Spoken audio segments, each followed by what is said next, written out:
everyone, and welcome to the Rundown, where we talk about 2A news and conservative views. I will be your host today, Craig DeLuz, coming at you from the West Coast, the left coast, behind the Iron Curtain, otherwise known as the Sierras. But as we all know, I do not do this program by myself. Nope, my name is Mike Piorowski, coming to you live from the East Coast. That's the coast with the most, from the co-host with the most. Here on the Rundown, 2A views, conservative news. Craig, how was your Christmas? It was phenomenal. So we do a kind of a big gathering with family and friends on Christmas Eve, and then Christmas Day is real chill. We, get up, do the Christmas gifts with the immediate family. We'll go visit my son that night, but it is very chill. It was phenomenal. Lots of good food and libations. How about yourself? There you go. Much the same. I enjoy cooking on Christmas Eve or Christmas Day, whatever it's going to be, and made a bunch of stuff. Went over to a good family friend's house, and had Christmas there, and it was wonderful. And ate way too much, and didn't drink enough, though, I would say. Oh well, you're gonna have to fix that next time. Well, you got New Year's Eve to make up for it. Hey, I'm working on it right now. Yeah, folks. Overall, it was a phenomenal Christmas. I hope each and every one of you also enjoyed your Christmas. Also, loved watching the specials. Hope you had a great one. Yep. Yes, sir. Well, hey, let's go ahead before we get into the show today. Let's go ahead and get a quick shout out to our sponsors, and then we'll start moving along with the dialogue. Yeah, let's do it. Let's say hello to our good friends out at Hitman Industries. That's hitmanindustries.net. Hitmanindustries.net. You got yourself an AR, probably got one of their barrels and don't even know it. Now you can go buy from them direct for your next build or to rebarrel your current AR platform. That's hitmanindustries.net. California Republican Assembly, fighting the good fight behind enemy lines. You can get involved with California's future today. Just go to the California Republican Assembly. Take a look at them. If you want some awesome field gear, some tactical gear, hunting gear, cold weather gear, whatever you want, they've got it over at uscombatgear.com. So make sure you check out uscombatgear.com. And of course, if you want the best in holsters out there, concealment holsters, tactical holsters, inside the waistband holsters, get your butt over to Hog Holsters. That's HAWGholsters.com, HAWGholsters.com. Use the discount code, The Rundown, all one word, all caps, no spaces. Mike, I totally forgot to mention that I had a really fun time with Festivus over the weekend. It made my weekend, to be quite honest with you, because as I continued to share the numerous traditions of Festivus, everybody looked at me like I was crazy. Yes, I'm pretty pure. I'm an originalist, so I always like to start my Festivus with "Raining blows down upon someone." That's and I imagine probably that it goes all downhill if you're unable to stay out of the hooskow. Yeah. Well, you got to pick your fights, right? You got to pick your fights. Definitely got to pick your fights. Yeah, my kids, I was funny because I just started talking about it, and they're like, look at me like, that doesn't sound funny at all. I said, tell you what, turn on the episode. Now they're believers. It's not meant to be fun, right? It's a serious thing. Listen, it's a serious holiday. Well, I, for one, find it entertaining. We'll just leave it at that. Well, any good holiday should be entertaining. It's just, it's a serious thing, and I'm curious, how did the airing of grievances go for you? Oh, well, I was selective in the grievances in which I aired because I didn't want my wife airing grievances against me over airing of grievances, because her airing of grievances would probably mean my sleeping on the couch. Well, listen, she's only allowed to air her grievances if she can beat you in the feats of strength. So. Yeah. Oh, I did not know that. Well, see. Well, you've got to apply your own rules to it, Oh, there you go. Okay. Yeah. All right, I can get down with that. Anyway, fun time was had by all nonetheless. Very good. Glad you. All right. Well, let's go ahead. Let's get into today's stories. We're going to start with the releasing of the Twitter files. I believe this is number 7, right? And in this particular release of the files, there was something that was very, very important that was noted. Now, not only, by the way, after it was released and found out that the FBI not only was involved in censorship, but paid social media companies millions of dollars for the time it took for them to do this censorship, to implement this censorship. So we already know the millions of dollars went to have them censor conservatives.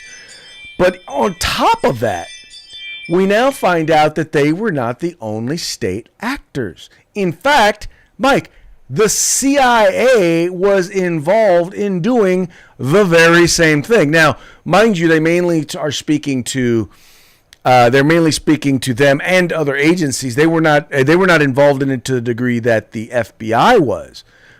But still, the fact that you have America's foreign covert clandestine agency involved in censorship here in these United States, one has to wonder how the mainstream media is failing to report on any of this. Well, because it's not their agenda, Craig. It's not what the information that they want to get out. It's really no surprise that the CIA was involved. If the FBI was involved, the CIA is not sitting around going, "Wow, look what they're doing and we're not doing." They're going to get involved. It's just it's a little bit of professional pride for them. They can't be the only ones not involved with this. So clearly now we know that they were, and like I said. This is not the agenda that the administration wants out. It's not the agenda that the media wants out. So it's going to go back page kind of stuff. And folks, just to be clear, this is not about whether or not they were censoring conservatives or liberals, and we basically know they were almost solely doing conservatives. Or if you were liberal and expressed either a conservative perspective or any doubt relating to the government narrative on COVID. Then you were censored in one way, or then you were censored. You were throttled. We know this. We now know this is happening, and the mainstream media once again is failing utterly, clearly to report on it. And I'm just wondering, Mike, if this had come out, and let's say, the Trump administration was working to silence. Let's say there was a big report that was coming out by the Huffington Post, and Twitter had shut down the Huffington Post Twitter page.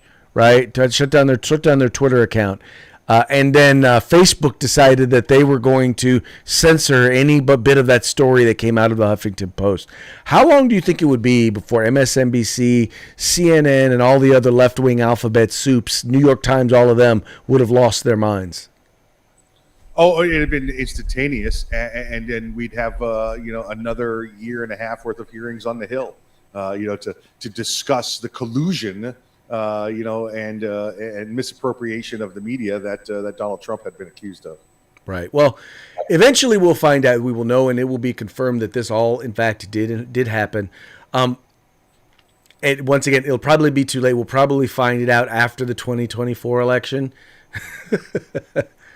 That's probably when it'll all come out, whether a Republican wins or not. And before 2022, I would have said a Republican was going to win for sure. But nowadays, I'm not too sure. The way they are escalating their cheating. I'll just call it cheating. Their disingenuousness. We'll call it yes. That, yeah. They're not, and it's amazing to me though that to hear the left tell it. Elon Musk is the worst thing. I mean, the worst individual enemy, the complete and utter enemy of free speech. And yet all he's saying is, both sides get to talk. Yeah. Oh, the way, here's the sides that we're talking that you didn't know about when you accuse somebody else of doing the exact same thing. Right. One has to wonder exactly how that flies, but I don't know. I ain't the one. What's the difference between the media and a conspiracy theory? Was it about 3 to 6 months? 3 to 6 months. Yeah, between the truth and the conspiracy theory. Yeah, about 3 to 6 months. Yeah. Because eventually, once there is so much overwhelming evidence, they will no longer be able to deny it. And that's why it's interesting that now that the media they've confirmed that Hunter Biden's laptop is real, it does exist. and that the stuff that they have, the kind of data that's on it, is real. Why are they not talking about what that stuff is? Well, they don't want you to. Let's move on. But, Come on. Let's next news cycle. There's some serious. I mean, not just Hunter Biden stuff.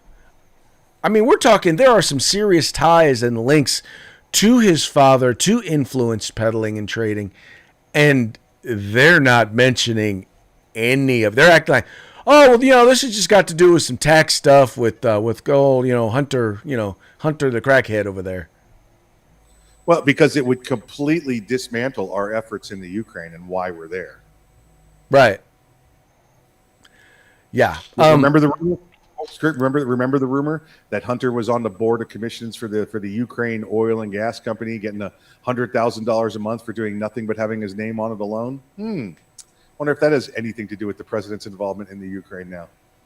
One has to wonder, and at the very least, we should all have access to all of that information. Let's clarify. We do all have access to it. Some of us have seen it because it was downloadable. Yeah. It was all made available. But for some reason, most of the mainstream media has decided that they're not going to report on it. And by the way, there have been polls that have said, where people have basically said, if they had known about a lot of this stuff before the election, they probably wouldn't have voted for him. Go figure, right? Man, it sounds like almost like collusion and election manipulation. Well, Russian collusion at that, because who made the dossier? That's right. Exactly. But I digress. Our good friend, Mr. Raskin. It's okay. So this is a guy is a member of the House over there. He's a Democrat. He is basically arguing that, how do I want to put it? He's basically arguing that the, what's it called? He's arguing that the Good morning. Electoral College. Display. We wish you a Merry Christmas and Happy Hanukkah. Thank you for joining us this holiday Sunday. The clock is still ticking on the final days of 2022, but there's a lot that's going to carry over to 2023. Today, we want to take a look at some of those stories. We're joined now by Maryland Democratic Congressman Jamie Raskin, a member of the committee investigating the January 6th attack. Good morning to you. Hello, Margaret. Pleased to be with you. This is an incredible body of work, all coming to this conclusion now. What do you think Americans at home need to know?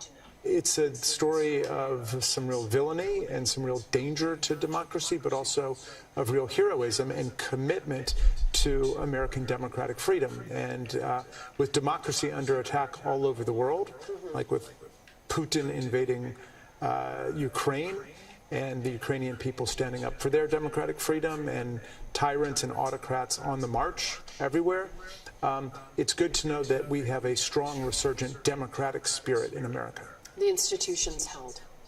But at the conclusion of this, because you've spent almost 2 years investigating, what happens next for you? Are there pieces of this that in the new Congress, even under Republican control, need to be further investigated or somehow legislated around?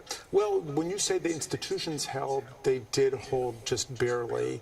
The truth is that we need to continually be renovating and improving our institutions. How so? What do you mean? Well, I think that the Electoral College now, which has given us 5 popular vote losers as president in our history, twice in this century alone, has become a danger, not just to democracy, but to the American people. It was a danger on January 6th. There's so many. Okay, so I apologize, folks. That I messed that up. I meant to put up the story, and I actually wound up running the video. But you got kind of the point. Is their whole goal is to tie the January 6th to the Electoral College and talk about how dangerous the Electoral College is, and that it puts our democracy at risk. Our democracy, quote unquote, is in danger. And Mike, I don't want to steal your thunder, but I'm imagining that there are at least a few errors that you noticed that you'd like to bring up and issues you'd like to bring with Mr. Raskin. Oh, well, should we start with the attack on January 6th? Listen, how many times we got to say it? Tourism is not a crime, right? This guy is so far left and so far a Trump hater that he should be censored. Anything he says should be skewed with a 99% BS factor to it. The Electoral College, Craig, besides the Second Amendment, I think is probably the greatest thing that the founding fathers came up with. The way that they outlined it, they knew here, over 200 and 250 years in advance that the opportunity for population centers, New York, DC, DC at the time, right? Los Angeles, that if you put in place an electoral popular vote system without an electoral college, then you would simply have, a mass, the mass would be correct, right? The majority rules. Well, you know what? That's not what's in our Constitution, and that's why the electoral college is there. So it gives equal to say, to the farmer in Iowa as it does to the city dweller in New York City. It lays weight to states. It lays weights to the number of electoral college votes. That way you can't have the packing of it. Look like we see out of California. Craig, we don't even bother to guess what way California is going to go anymore. We just award them their electoral votes when it's time for a national election, for a presidential election, and then see what the rest of the country decides. That way, it's not the numbers out of California that will always beat the numbers of the surrounding states. The Electoral College is the way that this country has maintained a well-balanced vote as opposed to majority rules. Because guess what? If you read the Constitution, when it comes to presidential elections, majority does not rule. That's not the way it was designed to be. Oh, no, you're 100% correct. We are a nation of laws, right? We are not a democracy. We are a constitutional republic that democratically elects our leaders to make laws. And the fundamental law, the one upon which all laws should be based, is the Constitution. And so an attempt to go around the Constitution, to ignore the Constitution, is about about ignoring the fundamentals. Because the founding fathers understood this, that democracy is two wolves and a sheep deciding what to have for lunch, right? As soon as the majority understands that they have the ability to take everything they want from the minority, they will. And that's what you see happening in many of these states, like California, like New York, where you have these centers. What's funny is, in those states, not only do those states want to have an outsized control on the entire country, but it's really not even states. It's a handful of really huge cities that are failing, right? That are dependent on rural and suburban people to prop them up, right? To prop them up, and still they want to make us live like they live and live by their rules, but they want to completely ignore any of the interests of people who don't want to live near them or around them, right? Not because of race or gender or anything like that. It's their values are inconsistent with the values of the rest of America. And the rest of America has a right to say no. And so they came up with the idea of the Electoral College so that you can't just ignore the rest of America and say, okay, well, I'm going to go to New York, I'm going to go to Chicago, and I'm going to go to Los Angeles and San Francisco and ignore everyone else. Yeah, listen, the Electoral College, keeps us from dealing with the popular vote being, the final say. Listen, popular vote equals mob rule when you get to the national level. All right. Yes. And now, listen, the presidential election is the only election that deals with the Electoral College, again, because they recognized that they wanted somebody to be as represented in Ohio, or Nebraska as they do in New York or California. You have popular vote when it comes to electing your senators and electing your congresspeople, but that's from the individual states. That's the states picking their representatives to go sit in the national House or Senate. But Mike, just to clarify, it was never originally intended for the senators to be popularly elected. They were supposed to be elected and appointed by the state legislatures in the respective states. the idea was that the House of Representatives was the popular elected, the people's house, and then the Senate is supposed to be kind of more thought out, more experienced. Those are supposed to be the people who are focused on, they're getting elected, but representing their state's policies, by being sent there by lawmakers. But we wound up obviously changing it so now that they're popularly elected. Well, Craig, it's one of those things where your state House of Representatives is elected by the popular vote, and then they were, like you said, they were supposed to elect the federal House of Representatives and Senate. However, now you have the popular vote coming from the people, so it's the popular vote. Instead of the popular vote electing the people to choose the senators, now you have the popular vote for both items, or for all three items, the state and the federal House and Senate. So, I get that they were concerned at the time that there was going to be corruption inside and within. And remember, this happened back in the day when there really was zero transparency, just because of the nature of the times we were living in. There was no digital age. There was no newspapers that day. There was no morning editions or anything like that. It was, they voted and you found out a month later who voted for who. So I think that gave the individual people the opportunity to take part in that system, whereas they still use the state legislatures to enact those laws on the state level. So right. I get where it happened. I think either one today would work okay because of the actual transparency that we do have. However, like I said, the federal presidential election was never meant to be a popular vote. Why they continue to use the numbers for the popular vote is just to show their anger with the choice not being the one they wanted. Well, it just goes to show how many of the left are uninformed, ill-informed, or misinformed.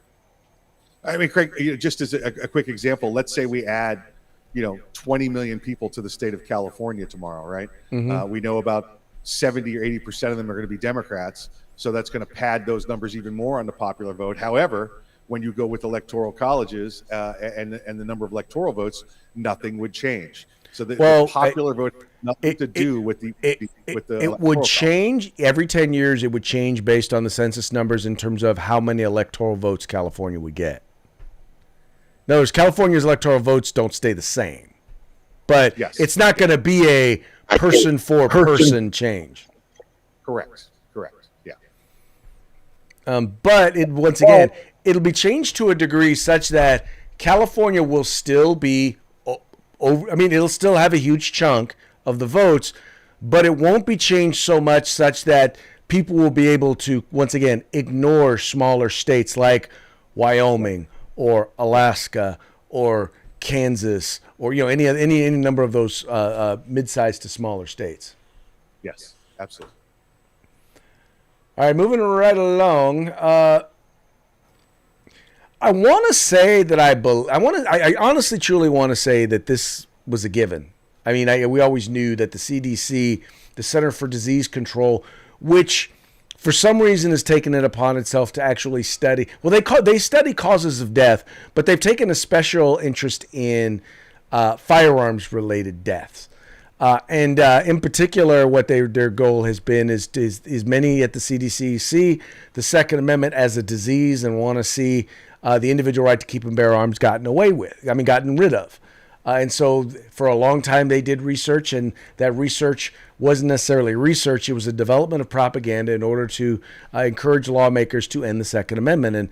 And they were basically told, no, you cannot do that. If you are going to, you can study you can study firearms and firearm deaths, but you cannot use any of the money that you get from it from Congress to advocate for gun control. It's specifically what they said. Well, now we've come to find out that not only did they not do that, but when they did have research that showed that people were using firearms effectively to defend themselves, at the pressure, a number of emails, phone calls, and meetings with gun control agencies, the CDC actually caved and they actually got rid of and hid data talking about self-defense, about how often firearms are used by individuals. I think it was about over 2 million times firearms had been used in self-defense. They basically hid that data after meeting with gun control groups. Yeah, I love how for this story too, Craig, I mean, they don't even know how to portray what they're trying to say. Hey, let's go find somebody with an old revolver and a fanny pack concealing a gun in 1988. You know, what did you just, the pictures that they find for these things always amaze me because they have no understanding of everyday carrying firearms. Yeah, we talked about this a couple weeks ago, right? When this story first broke, that it's not in there. It does not appear as though the data is in there. The CDC's pulled this information out. There must have been some collusion, and we all took a look at it and said, the government's involved, the administration's involved in this, and now boom, here you go, folks. Here's your proof. Get your platter out. Put the information on the platter because it's being served to you right now. What you choose to do with it is what we want to see from you. We want to see you take this information and start having these conversations, start relaying this confirmation, start sharing this information to everybody else, so everybody understands how the government, how this administration is trying to get involved and control you. Right. And folks, once again, this is nothing more than censorship. Except in this case, it's a private group that's influencing a government agency. Right.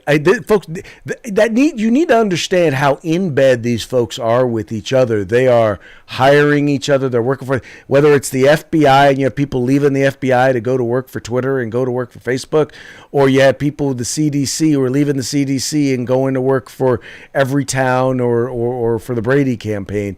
They are all there and they're all advocating for a liberal left-wing agenda. In this particular case, we're talking about gun control, but it's happening in a number of different areas. Whether it's the issue of protecting innocent life, whether it has to do with gender identity stuff, whether it has to do with taxes and the economy, they are in cahoots and they are advocating.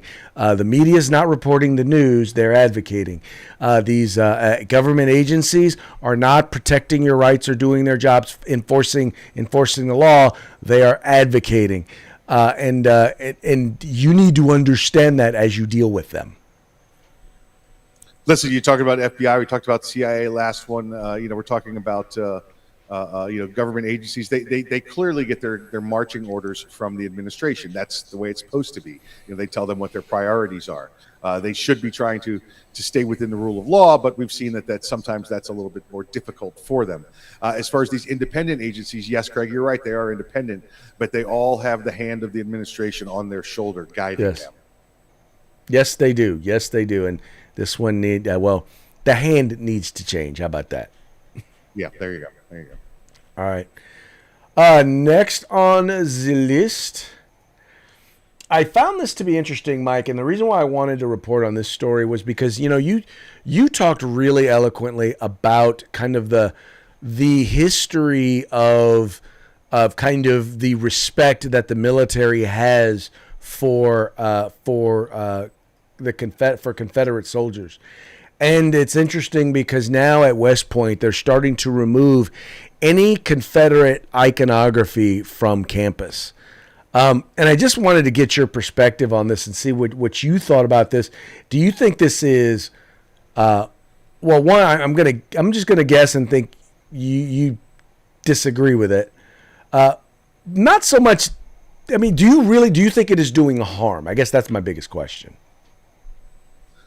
Oh yeah, absolutely. So we got a whole new batch of future officers up there that are being taught that it's okay to rewrite history. It's okay to rewrite our own history when it comes to these things, folks. If you missed it last time when I talked about what Craig was, after the end of the Civil War, you had the Reconstruction effort. We had those that went back to their states, whether they were military officers, political officers in the Confederacy, and the administration elected not to charge them with crimes or put them in jail, let them go back and continue their lives with the caveat that they cannot ever hold public office again, but they would continue to receive their retirement checks so they could go about their lives.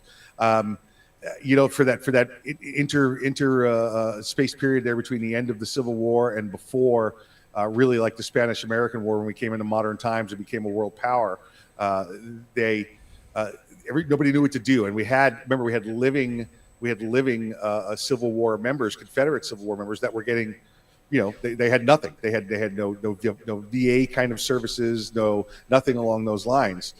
Well, right after the turn of the last century, the president and Congress and everybody got together and declared them to be 100% U.S. soldiers. Those that were in the cemeteries, those that had statutes, those that served during the war, they were given all the rights and recognition of U.S. military soldiers. They were Americans, and that was the end of it. It's done. It's in law.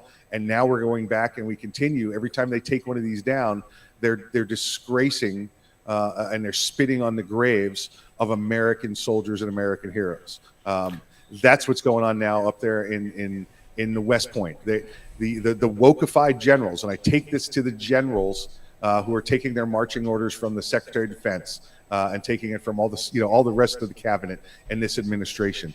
Craig, it used to be, when you got to be on the Joint Chiefs of Staff and General Staff, it was based on your military abilities. Now, as you start to approach your stars, your admiralty and your generalship, that you get interviewed by the civilians at the Pentagon and the White House. They've groomed their own set of generals, so they'll do whatever they want to do. What that means, Craig, is if you ever get into an actual military situation, you're never going to have capable officers that are going to give you honest and realistic military advice. They're going to tell these politicians what they want to hear. And right now, what they want to hear is Confederate bad, take the statues out.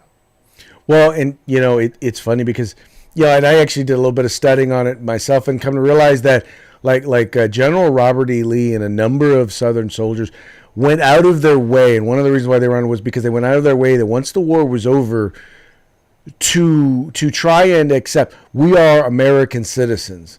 This is to reintegrate and bring back together and try and rebuild the bonds that had been divided during the Civil War, to assure that we are these United States, and for that they were honored and respected.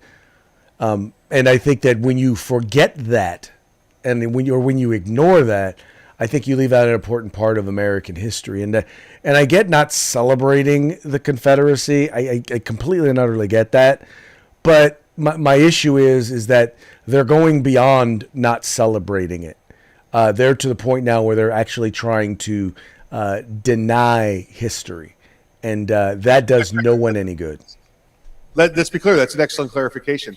They're not talking about taking down symbols that say the Confederate States of America. They're not looking at the Confederate flag or the Confederate States of America. They're talking about taking down the statutes of Robert E. Lee and Sherman and I'm sorry, not Sherman, and all of the other Confederate generals that served during the Civil War. They're talking about the individuals, not the imagery of just the CSA. And by the way, there were West Point graduates who served on both sides of that conflict. That's another part of the history you cannot ignore.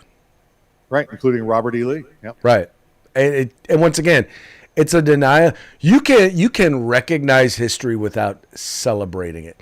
Now, what is to celebrate is how it ended, the fact that it ended, and the fact that it ended with slavery being declared.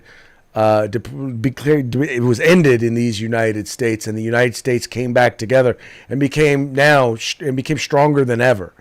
Not many nations could have survived a civil war like that. First, a war for independence, though, and then within a century, a civil war, and only to then, following that, become the greatest nation on the earth in the following 100 years. That's worth celebrating and recognizing. Yeah, 50 years later, 50 years after the end of the Civil War, we were a world power. There you go. Well, who knows how long we'll be a world power if the wokedivists keep getting their way. We have to listen. This. If you look up the wokedivists and you want to know what happened and why Rome fell, This is the reason why, because Craig, they went from the emperor there, the Caesars, and then they gave the powers to the Senate when they ended up inevitably giving it to the people. So every person had the vote, and they went to, you know what they had, Craig? Mob rule on the national level, and look what happened to them. Well, exactly. And it wasn't, by the way, just so you all know, all the mob didn't get to rule. You know who are the people who got to rule? The people who live there in the big metropolitan city, the lefties, the people who wanted to do whatever they wanted to take other people's stuff. They were the ones who wound up ruling. You know, the folks like New York and Los Angeles and San Francisco Bay Area. That's who, when mob rule takes over, that's who will be ruling. When the people were raising crops and cattle to feed the citizens of Rome, and they were making sure the aqueducts worked to send the water into Rome, those people weren't getting the chance to vote. Only the people in the city were. Nope. Exactly. Yeah, you want to talk about it? Watch the Hunger Games, and you'll get a feeling for what we're talking about. Yep. All right, it's time, Mike, for our parting shots. Folks, our parting shots are brought to you by Hog Hosters. That's hoghosters.com. Go there, get yourself a quality concealed carry holster, the best in Z's United States. And the best part is that you can get a discount. All you got to do is use the discount code, The Rundown, all caps, one word, The Rundown. Go there and get your holster today. There you go. All right, so today we're gonna make these kind of Christmas themed. That's what I felt like doing. And this first one kind of fits a little bit of what we were talking about, and that's Santa's instituted a diversity training. You wanna let the folks know what this one is? Yeah, you got Santa and the head elf there sitting in the sleigh, and the reindeer are now an elephant, looks like a gorilla, a mallard duck, a turtle, and a snake, all wearing little strap-on antlers on their head to show the new diversity in the reindeer gang. Right. And the elf asks Santa, how's the new diversity program going? Yeah, I don't know that I would have put the elephant that close to the sleigh. I don't know. I don't know either. But let's put it this way. You notice they weren't airborne. Yeah, no, exactly right. Exactly. To the sleigh, you're going to end up with a lot more than coal in your stocking. Yeah, most definitely. Most definitely. All right, and our second one, this one is from our good friends at Full Metal Jacket Style. Okay. Go ahead and describe this one to the folks, Mike. Yeah, it's got Santa on the 50. Either waist gunner on an aircraft, it might be a helicopter, whatever it is, but like you said, in Full Metal Jacket Style, it says, anyone who runs is naughty. Anyone who stands still is well disciplined and naughty. Oh man, I think I'd rather get a lump of coal. Oh, you're going to get lumps of coal. They're just going to come in about a half-inch size. Ain't that the truth? All right, Mike. Well, hey, it's about that time. We're almost 40 minutes in. Okay. Well, how about a quick shout out to our sponsors before we cut out? Yeah, let's say hello to our good friends at Hitman Industries, hitmanindustries.net. Rifle and pistol calibers available, rifle and pistol lengths. Go to hitmanindustries.net. The California Republican Assembly, get involved in California's future today. And if you want some awesome field gear, hunting gear, tactical gear, cold weather gear, whatever gear it happens to be, go to uscombatgear.com. That's right, folks. These are our sponsors. They bring us to you. And they do so because they hope that we'll bring you to them. So do us a favor, go to them. All you got to do is follow the links in the description of this program. Check them out, spend some money with them, and make sure you tell them that was the guys over at The Rundown that sent you. On that note, Monday Fun Day, Gun Day is in the books, and we'll be back tomorrow on Taco Tuesday. So we'll talk to you then.